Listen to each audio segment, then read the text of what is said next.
मैं मगध काल का वही शिल्पकार हूँ जिसे राजा बिंबिसार ने इस विशाल पहाड़ी को काटकर सोने छुपाने के लिए गुफा बनाने का आदेश दिया था। लेकिन इसको खोलने का राज आज तक कोई नहीं जान पाया है। आओ मैं बताता हूँ कि मैंने इसे कैसे बनाया था। राजा बिंबिसार चाहते थे मैं ऐसी गुप्त गुफा बनाऊं जिसमें कोई मनुष्य क्या चींटी भी प्रवेश न कर सके। इसके लिए मैंने मगध के राजगीर में वैभार की पहाड़ी को चुना, क्योंकि ये स्थान धन छुपाने के लिए शांत और सुरक्षित था। मैंने इस गुफा में 2 बड़े कमरे बनाए थे, जिनमें से एक को हजारों टन सोना रखने और दूसरे को विशाल सेना के ठहरने के लिए बनाया था, जो इसकी रक्षा करती थी। दोनों कमरों को ऐसे पैक किया था कि कोई महाज्ञानी भी यहाँ की भूल भुलैया को पार करके आसानी से न पहुंच सके। इन तक पहुंचने के लिए एक बहुत संकरी सुरंग इस तरह से बनाई थी कि इसके अंदर केवल एक व्यक्ति ही आ जा सकता था। इतनी कड़ी सुरक्षा के बाद हमें लगा अब ये धन एकदम सुरक्षित है, लेकिन हम गलत थे। यहाँ तो घर के भेदी ने ही लंका ढाई दी है।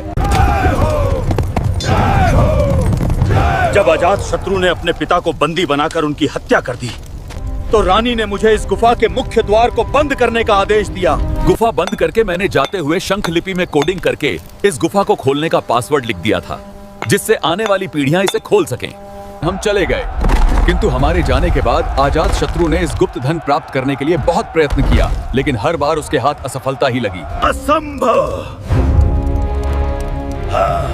समय बदला और फिर आया 19वीं सदी का वो दौर जब संपूर्ण भारत को लूटने के बाद गोरों की नजर पड़ी इस गुफा की ओर। वो भिखारी खजाने को ट्रेन से लंदन ले जाना चाहते थे। इसके लिए इस लिपि को पढ़ने की कोशिश की, लेकिन ये लिपि तो हमारे साथ ही समाप्त हो गई थी।